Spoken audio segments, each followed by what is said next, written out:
Ito pong nagpapatuloy na paghahanap sa magitan po ng court order warrant of arrest led by General Torre ng Region 11 Davao Region kay Apollo Kikibuloy at iba pa ay lalo lang pong nakikita ng taong bayan ang maraming mga pagkukulang.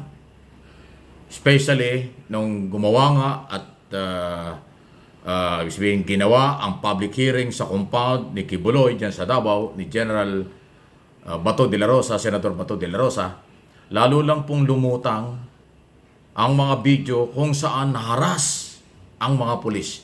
From day one hanggang ngayon, nahaharas sa mga pulis. Hindi pala talaga nagagalaw at nakakapasok ang mga pulis doon sa dapat nilang puntahan. Nakikita lang natin marami nasa sa gate, nasa compound lang ang mga pulis, pero doon sa aktual na paghahanap, doon sa mga bunker, sa mga kwarto at kung ano-ano mga tunnel-tunnel dyan, eh hindi ho ganun karaming pulis.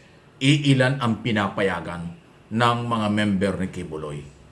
Sabi ni General Torre, patuloy na sila'y hinaharangan, kaya nagtatagal. Ang kanyang panawagan sa komite at sa mga nakikinig, kung sila'y papayagan lang at makikipag-coordinate ng maayos ang Kingdom of Jesus Christ, mapapabilis ang paghahanap at hindi ho aabot ng matagal na panahon o matagal na araw.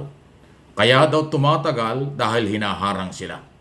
Malayo doon sa pangako ng doon sa unang mga hearing sa Senado na kapag ka daw maayos ang pag-issue ng warrant o pagpatupad ng warrant, ay red carpet pang sasalubungin nila ang mga pulis. Hindi totoo. Marami pong mga harassment na ipinakita. Ito, tingnan natin kung yung ilang portion ay makikita dito sa bidyong ito. Kahit na late na binigyan ng pagkakataon ni si Senador De La Rosa ang kampo ni General Torre para magpresenta o magharap ng kanyang pagpapatunay sa kanyang ginagawa, ay at least na ipakita pa rin. Ayan o. In the first floor of the Jose Maria College, off limits to many, including members, male members. Next slide, please. Mga kwarto na po yan. Directly below it, the floor of the basement.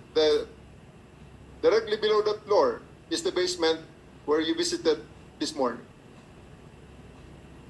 This is what we saw.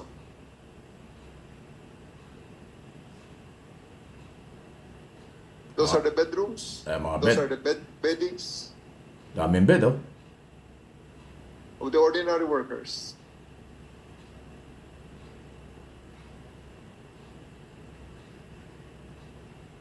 Unless they want to deny it. Next slide, please. Balikan muna doon sa kan. On the rooftop of the basement is directly above those pastoral rooms. Next slide, please.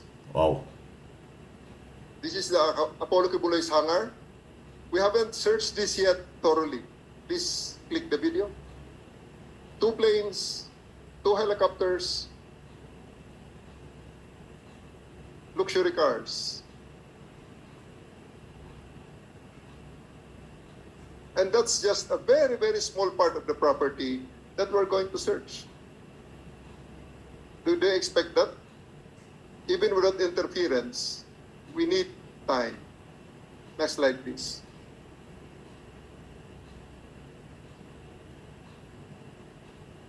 Yan oh. Res ipsa loquitur. The thing speaks for itself. One of the many rooms of Apollo Kibuloy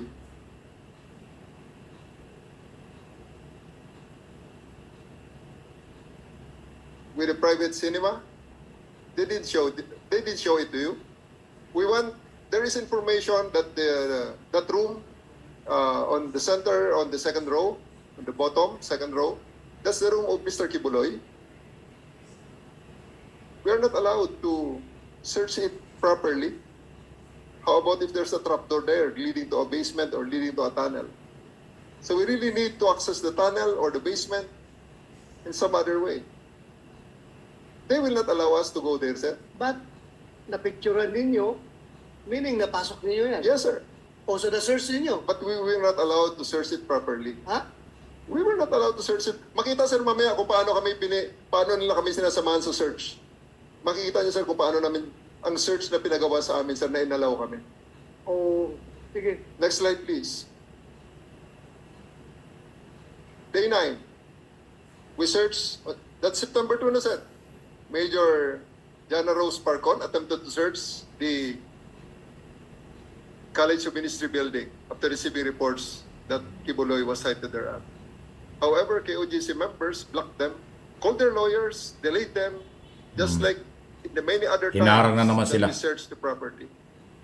This is actually just the third building that we are going to search thoroughly sana, sir.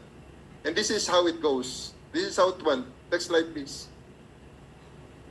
During the negotiation, the lawyers did not allow the PNP personnel to go immediately. They only agreed to specific conditions. 10 women personnel, and they are to be please see video. Wala kami sinasabi naman dyan, sir, na may drugs dyan or may kung ano man dyan, sir. But this is how it went.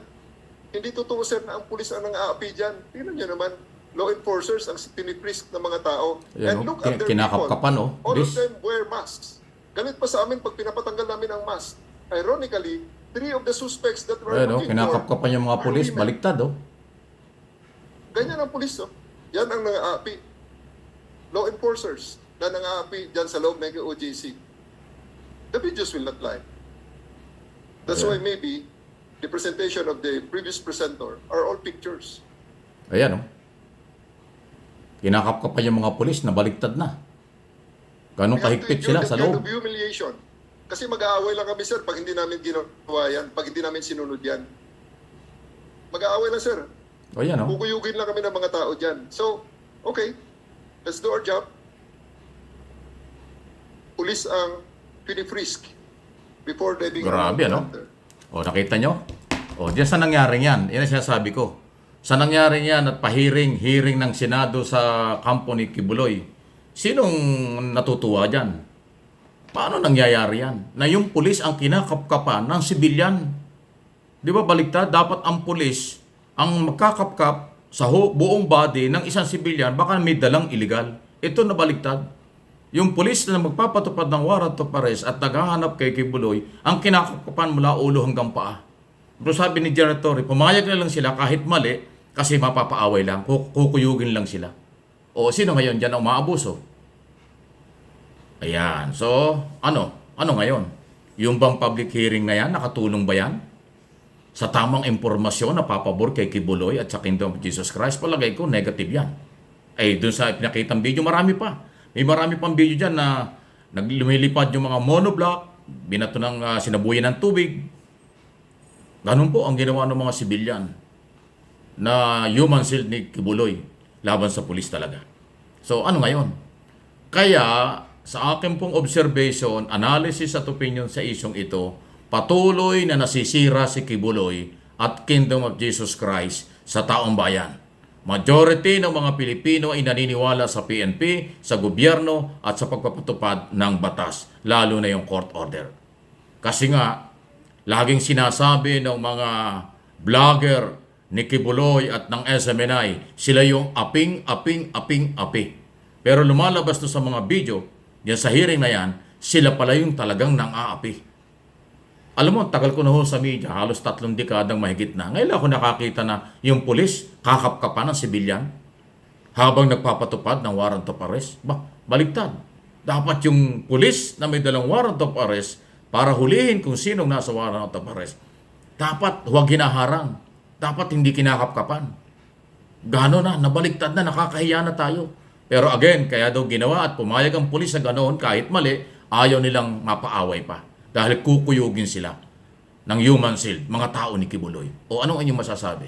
Sa tingin ninyo, yung ginawa ni Senador Bato de la Rosa at ni Robin Padilla, nakatulong kay Kibuloy yan? Nakatulong sa Kingdom of Jesus Christ para makuha nila ang suporta ng taong bayan? Malabo. Malabo pa sa pusit.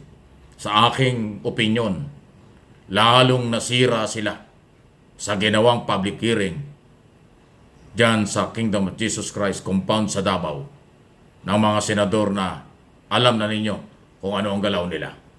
Please like, subscribe, and follow. Like lang po ng ating mga video.